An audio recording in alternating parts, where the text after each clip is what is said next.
Hi everybody, and welcome to my video introducing the Nikon FM. The FM, let me start real quickly by, I don't often talk about the individual cameras themselves, but you might notice that this has a black faceplate here and then a chrome body. This is actually three cameras, I think, three cameras that were put together to make one working camera. I had a working body with a smashed face, a non-working body with a non-smashed face, and then this from another camera, I think. It took a while to put it together, but I have a working FM, and it cost me $3. Anyway, so this is my Nikon FM, and it's ugly, but it works great. It's a wonderful camera. It was one of Nikon's workhorses. It is an interchangeable. Oh, let's get back to the outline here, real quickly. No more of this. Anyway, so my Nikon, this Nikon FM, is an interchangeable lens, single lens reflex camera. That means that you can put various lenses on the front of it, and there's a reflex lens inside the body that directs the light from the lens into the eyepiece, and then when you activate the shutter, the mirror flips up and allows light to go to the film plane. The meter is a center-weighted through the lens meter, meaning that the light coming in through the lens activates the meter, and that the center portion of the image has the most bearing on how the image is metered. The shutter speeds go from bulb to 1/1000th of a second, which is pretty standard. The viewfinder covers 93% of the frame with 0.86 times magnification. And what that means is you're going to see 93% of what will end up being on the actual frame. So you'll have a little bit of extra image around what you actually see on your finished frame, and that the magnification means that a 55 millimeter lens will appear to be what your eyes see through the viewfinder. The focusing screen is a matte Fresnel with a 3 millimeter split ring and a 12 millimeter center-weighted average circle. For those of you who are familiar with Nikon screens, it's a standard Type K, but I don't believe that it's interchangeable. We'll take a look through the actual viewfinder in the second video in this series so you can see what that looks like. The flash synchronizes at 1/125th of a second. That's the X-Sync. That's not specified. It took a little bit of finding to figure that out. And it's got a hot shoe up here and a PC terminal on the front for connecting your flash. And because it has a 1/125th of a second, I'm pretty sure that means that it has a vertical travel film plane. Let's find out right now whether or not I'm right. It does. I actually didn't remember that for sure. I was just guessing.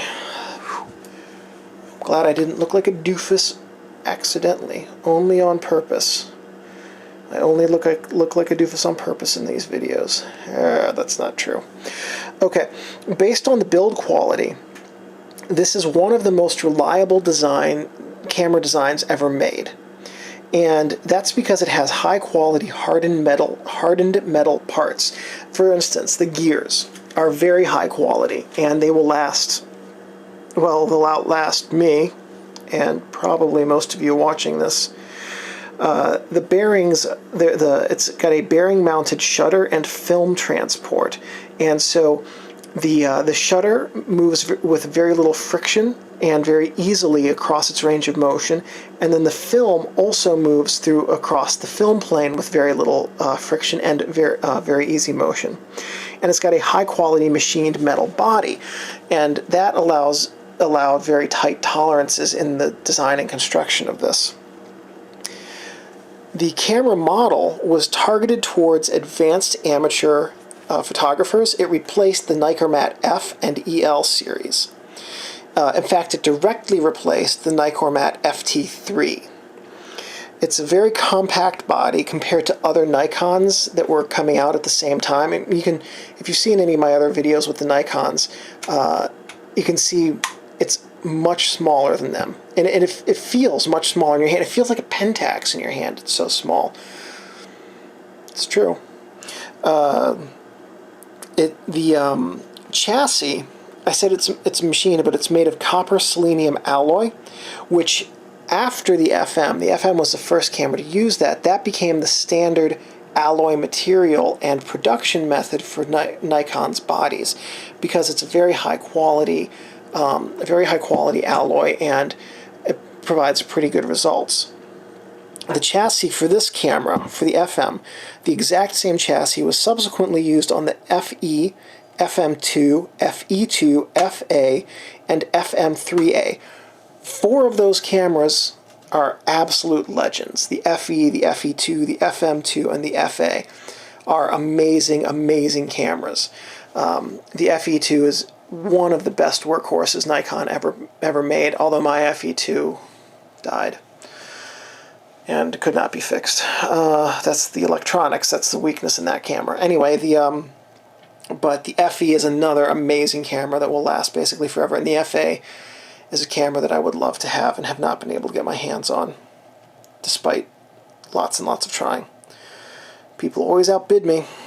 Anyway, so the FM was often used by professional photographers of the day as a backup body to their Nikon F2 or F3 cameras, whichever they were using, because it was reliable and sturdy and lightweight, and it had many of the features of the professional level Nikon F series camera, but not all of them.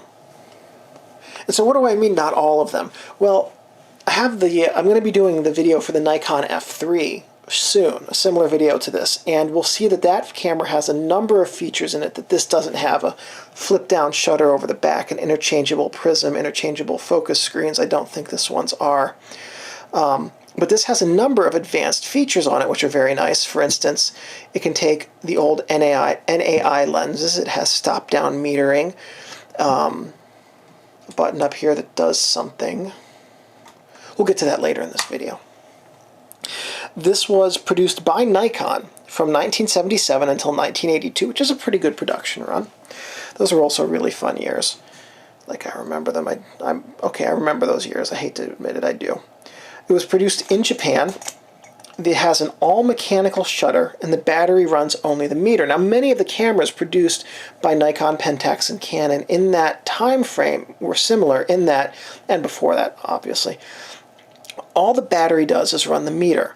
So if the battery dies, the camera still has basically all its functionality. All the shutter speeds work, all of the buttons and levers work, you just don't have the meter, which is important in a professional level camera, because the worst thing to have happen as a professional is to show up, have the battery die, and then, oh, sorry, I can't take photos today. You'll have to get married next week. The shutter curtain in it is a titanium-bladed vertical travel focal plane shutter, and what that means is there are 2 different basic types of focal plane shutters. There are, forgot about the lock on that. There we go. There's this kind, which has a bunch of different leaves. Let's see if we can tilt. There we go. Tilt it into the light. You can see that there are four or five different leaves in here, and they travel upward. There's also a cloth focal plane, which just looks like a piece of fabric on the back that travels left and right. I believe they also made leaf shutters that travel left and right. I could be wrong about that. But those are the 2 different styles. The leaf shutters that travel vertically, any shutter that travels vertically has a slightly faster flash sync speed and tends to last a little bit longer. The cloth shutters can get holes in them from overuse, or the rubber in them can start to degrade because they're rubberized cloth to make them light proof. At any rate, this camera was preceded by the Nichromat FT3 and other Nichromats, and as we said, it directly replaced the FT3. It was concurrent with the Nikon F2, and towards the end of the production run, I think the F3 came out in 1981, but it was a long time before the F3 became a popular camera. The F2 was the professional's camera of choice for Nikon well into the F3's production run. And this was followed by the FE, FA, and others. So now, if you have an instruction manual with you, what we're going to do is we're going to go through this camera, top top, front, back, bottom, inside, in the order of the instruction manual, and we're just going to take a look at what all of these different buttons do, and then in the next video we're going to talk about how to use some of these features. Okay, so grab your instruction manual, and now Nikon doesn't number, at least they didn't number this one, so this is going to be, we're just going to go through it.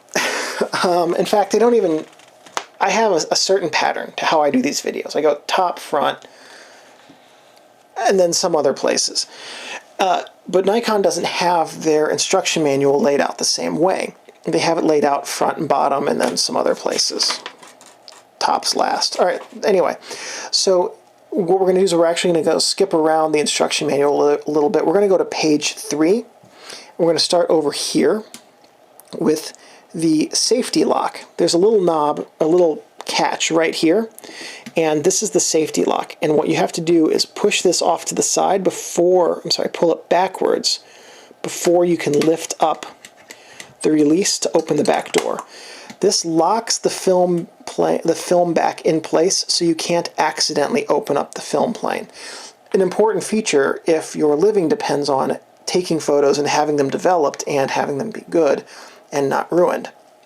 You have the film rewind knob right here, and inside the film rewind knob, the film rewind crank. The film plane indicator, this is a little circle with a line through it that tells you exactly where your film plane is. So if you're doing something like photomicroscopy or astrophotography, this can come in very useful. We have the hot sync shoe right here, and the hot shoe contact. The hot shoe contact is what's in the middle here. This is the electrical contact that the flash will pull its signal from and know when to fire. And then the shoe, the hot shoe, is the actual, just the bracket there. Next we have a little black line on top of the camera body, which you might be able to see right there. That's the shutter speed index. Right now it's pointing to 1,000, indicating that if I push the shutter release button, it's going to fire at 1,000th of a second. This is the multi-exposure button. So if you want to take multiple exposures with this camera, this is the button that you push. We'll talk about that in the second video and how to do that and things of that nature. This dial here is the shutter speed selector. So you just rotate it to set your shutter speed.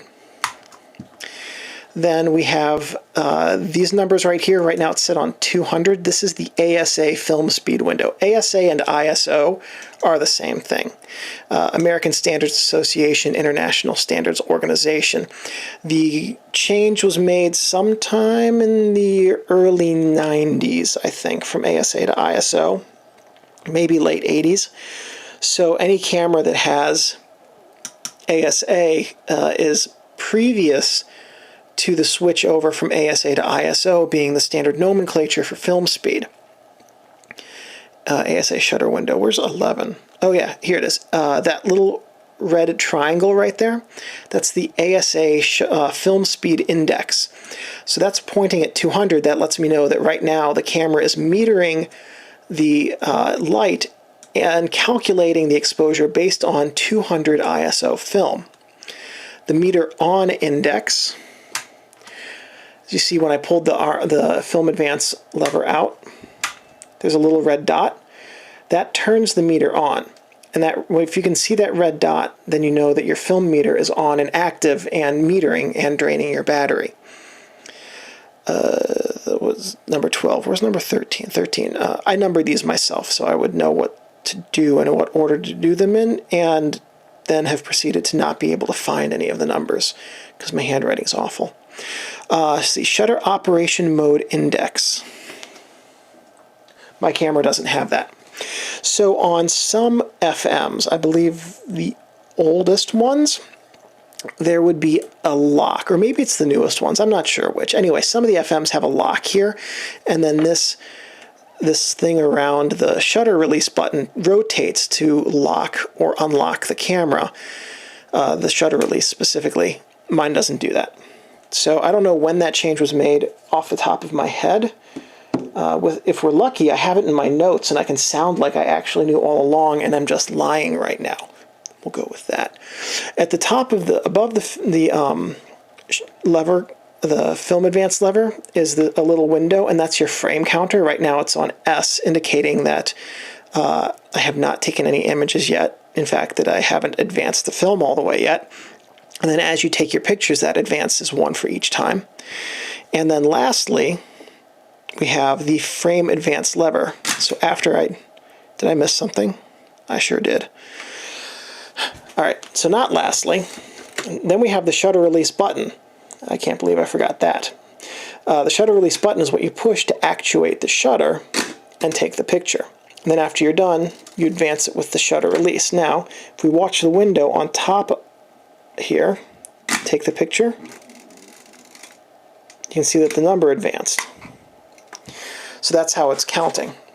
That's the top of the camera. Now, let's go back to instruction manual page 2, and we'll take a look at the the front of the camera. All right, so here's the front of the Nikon FM, and let's see, you can see everything we had up here. We're going to start over here. This is the strap lug, and over here as well. These are the lugs where you would connect your straps, and I actually need to change out these triangular. I hate those. Then here we've got the self-timer. And what we do for the self-timer, and then hit,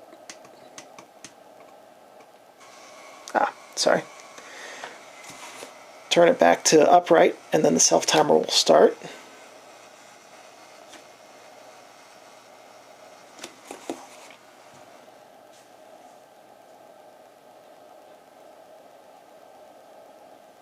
Well, that was anticlimactic.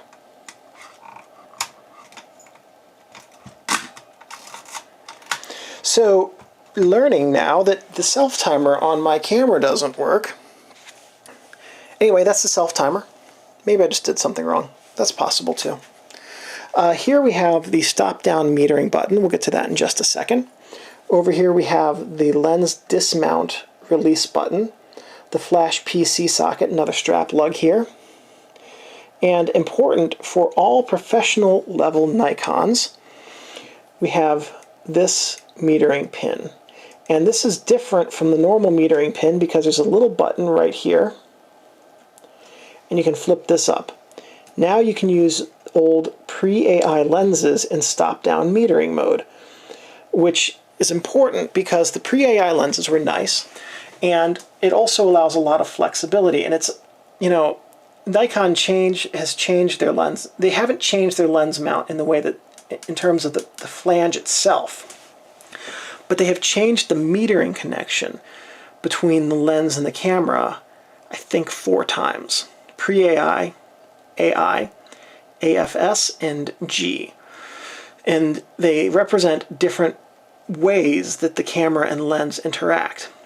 This camera can take the AI by flipping this down in place, the pre-AI by flipping it backwards, and probably the AFS, although I don't want to promise that, but definitely not the G. The G is short for gelded, and if you don't know what gelded is, it's worth looking up and feeling bad for the horses and the lenses that it happens to. Because basically taking away the aperture control on the lens is the same thing as taking away, well, on the horses. So with stop-down metering, let's say that you put an NAI lens onto this camera.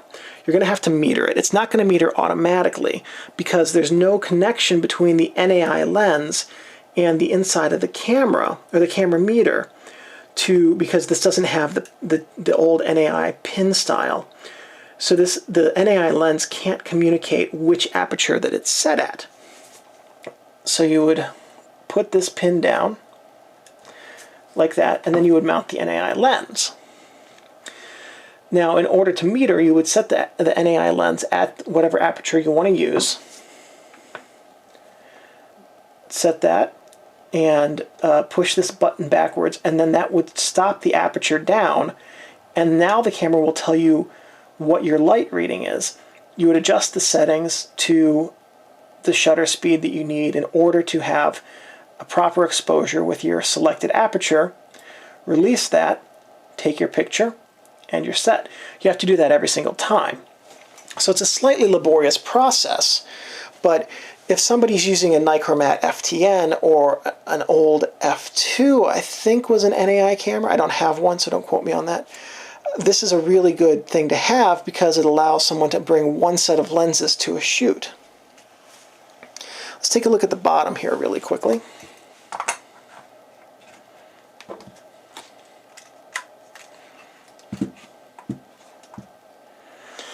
So the bottom has the motor drive coupling right here. This is a pin where the motor drive would clip in so that it doesn't go all over the place. Then we've got the, this is the motor drive shutter coupling. So this is connects the motor drive to the shutter so that when you release the shutter, it tells the motor drive to start motoring. This is the motor drive coupling, which is where the motor drive connects to the film advance to pull the film in past the shutter and into the film take-up area.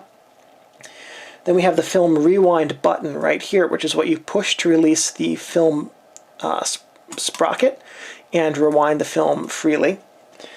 We have the tripod bushing, or as the tripod socket as they call it, which is where you'd mount your tripod. Battery chamber lid, motor drive electrical contacts, and on the back we've got the memo holder where you put the top of your film cartridge box to remind you of what type of film you have, the eyepiece with the accessory ring up here, and the film back, or film door as it's actually called in 35mm SLRs. So inside the camera we have basically a standard camera configuration. Let's see. So here we have, this is where the film goes into the camera. The film space, I forget the name of it now. We have the film guide rails, these outer ones, that's where the edge of the film sits to keep it in proper alignment. And then these inner film guide rails are where the film holes rest. So, and then they can slide along there, and who cares what happens to them? It's just the film holes. And this is where the film gets pressed in between the camera body and the camera door's film pressure plate to keep the film flat on plane. The shutter, which is, as we said, a vertical travel titanium leaf shutter. This is the film sprocket. When you push the film release button, this spins freely and allows the film to go backwards. Normally it only allows it to only go forwards. The film take-up spool, a film roller, film back pressure plate, and then these clips over here, almost off camera, help keep the 35mm cartridge in place. This camera also has something pretty interesting about it that I'd never seen on another camera, or at least not been aware of. Right here is a roller. And what happens is that the bottom of the film slides along this roller right here. And because it's a free moving roller, it advances the film. It's a bearing. That's the word I'm looking for, bearing. It helps advance the film smoothly. So when I talked earlier in the video about the film bearing, that's this piece right here. And it keeps the film from catching as it's going onto the film plane, onto the film guide rails, and really improves the way that the film moves through the camera body. I don't understand why all cameras don't have that. That looks like that should be like a 15-cent part that just makes sense for every single film camera ever made to have. But who knows? I'm not an engineer, so, or a cost cruncher guy. At any rate,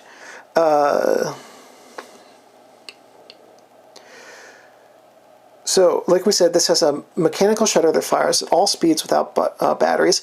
It has a double exposure button, which is a special feature, and it also has an uncouplable metering ring. So those are the three special features on this camera. The mechanical shutter that fires at all speeds, the double exposure button, and then the metering ring, which allows the old pre-AI lenses to be used. all of which are pretty cool.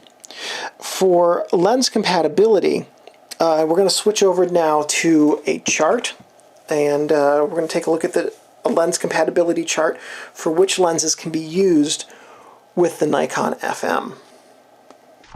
Okay, so here we are with the Nikon FM lens compatibility table. Now, if you saw my previous Nikon video for the FTN, this is a little bit more extensive than that one. I've done some additional research for the FM that I did not have a chance to do for the FTN. So we'll start over here at the left, Nikon FM. For NAI, also called pre-AI lenses, these are lenses that had the no nostril pins on them, or the no nostril pin couplings, and they were used for non-automatic indexing. That's what NAI stands for, cameras.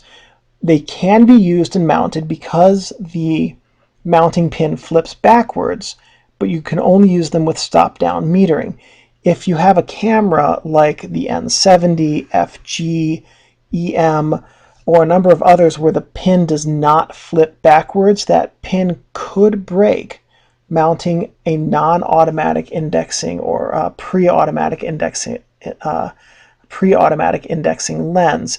So those shouldn't be used, but it's okay for the FM. The invasive fisheye was a non-automatic indexing lens that was made for some cameras. This is an old lens. There aren't many of them out there. Just in here for reference, that it only works with cameras that have mirror lockup, like the Nikon F3 and F2 and a few others. The FM does not have mirror lockup. Therefore, if you put the invasive fisheye in here, it's going to break the mirror, and you don't want to do that. AI lenses, automatic indexing lenses. Yes, this is exactly what the FM was designed to use. All of the automatic indexing lenses, the Pro Series, the E Series, all of them work perfectly and very well on the FM. AFS lenses. This is the autofocus lenses. They will mount and meter and function properly, but you will not have autofocus and you won't have vibration reduction. So they work, but they don't have all the features. G lenses. G lenses will mount, but they will not work. G lenses do not have an aperture control ring. Therefore, they only fire wide open. And they also don't have a mechanical coupling for the aperture. So they require a camera which can control the aperture from the camera body, and that's not the FM. So they're not really worth having if you want to use them on an FM. They just don't work. DX Nicors.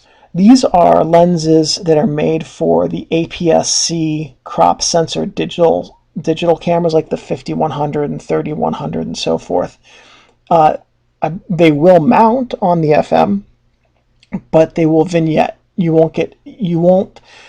don't cover the full 35 millimeter image size. So what will happen is you'll get a partial circle with very dark corners if you try to use the DX Nicors. So these are really for the APS-C digital SLRs and won't work very well at all on the FM. And lastly, the IX Nicors. These are for the APS system. Oops, that's a typo I'm going to correct right now. These are for the APS system. Nikkor made some cameras for the advanced photo system back in the day. The IX Nikkor lenses cannot mount on the FM because of the same reason that the fisheye can't mount.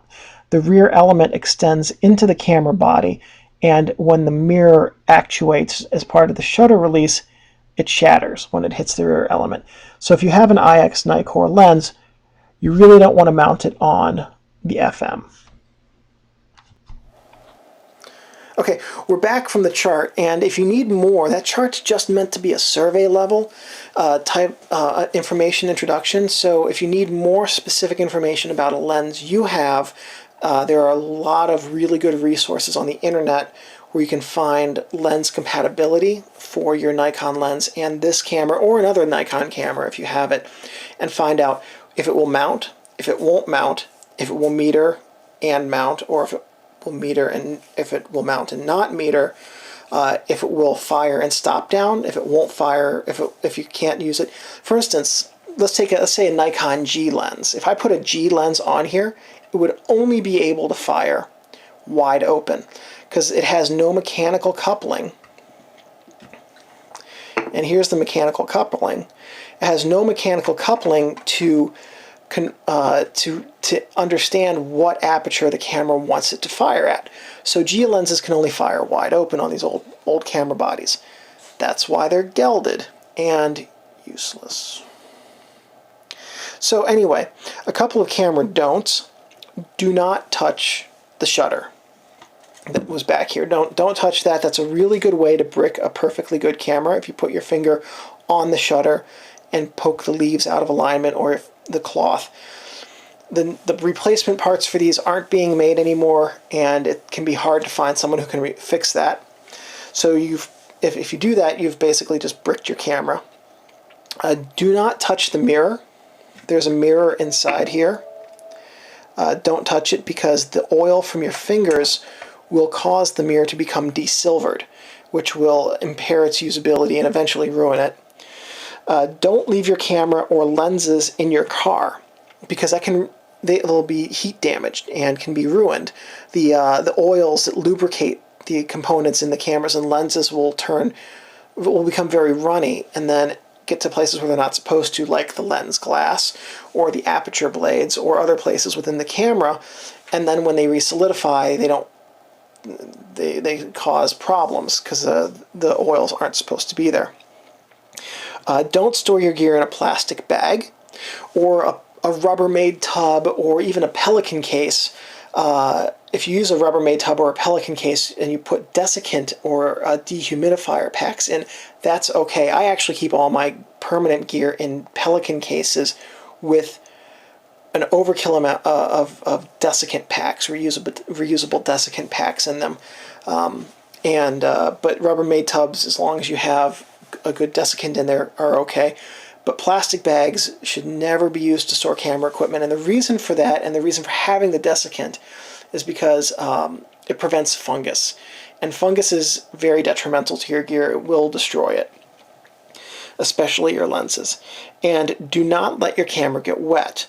Your camera is a precision tool, and it should be handled with care and respect and treated to the best of your ability very well. And as long as you do that, your camera will last you a very, very long time, especially an old FM like this. These things were built to last a very long time under extremely demanding conditions. So, if this video was helpful, stick around. We have video 2 as well, and that will show you how to use some of these functions that we've talked about and seen how they're laid out on the camera. We'll talk about some things like how to do a double exposure, how to stop down meter, changing the battery, some of just the functionality. If this video was helpful to you, give me a thumbs up, and you can subscribe down below here, and you'll be alerted when I have another photo-related video or non-photo related. And also, if you have any comments, please leave them in the comments section. If you have ideas for future videos, please let me know, and if I have the knowledge and equipment, I'd be more than happy to do it. And I'm pretty good about responding to comments fairly quickly. And the last thing I want to say is, thank you for watching.